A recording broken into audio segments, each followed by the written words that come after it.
Hi Bill, the clock is finished.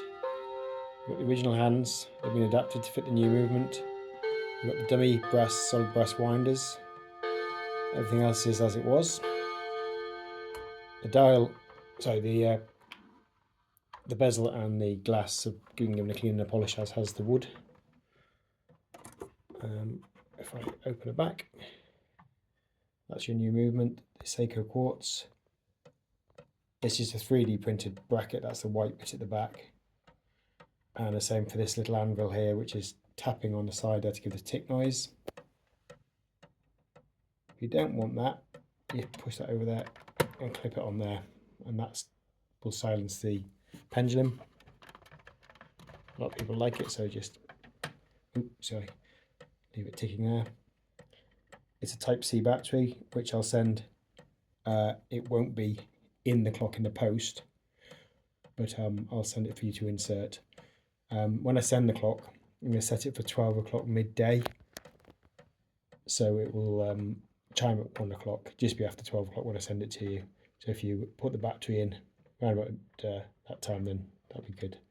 So this, it's hard to see here, but I'll send you some instructions. But there's a volume here, which allows you to turn the volume up or down on the chimes. I normally use about 3/4, otherwise it just resonates a little bit too much. There is a switch at that here, again it's in the instructions. You just take the, carefully take the speaker off. There's a switch here for AM, PM, and that determines whether or not it's silence in the evenings. So I'll send it to you with the setting for silent from 11 PM to 6 AM. If you want to override that, you just switch that switch to 24, and that'll give you 24-hour chiming. And the other switches for the different chime, I leave it on one, which is Westminster. I don't really like the other one, but if you do, I can't even remember what it's called, to be honest. Whittington, I think. Whittington. Don't know. But that's it, basically. All good, all working, and I'll keep it on test for 24 hours. I'll send it to you. It will be set for 12 midday.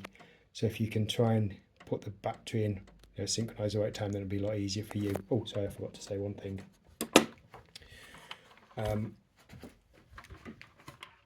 Regarding time, so to change the time, it's just carefully bring the minute hand backwards or forwards without putting any forward or backward pressure on it. So you can go backwards. If you're going backwards an hour, like we have to, when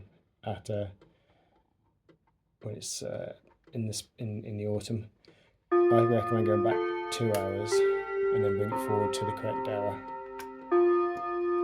It might take an hour for the chimes to get back into sync, but then that will be all sorted and be doing the correct number of chimes. So it's fine to go backwards and forwards. To go forward an hour, just go forward 1 hour. But when you need to take the clock backwards, go back 2 hours and then forward an hour. Just keeps this chimes into sync. So that's working out. That'll chime 2 now. Okay, any questions, please let me know, and plan to get that in the post to you on Friday to be with you Saturday. Thanks, Bill. All the best.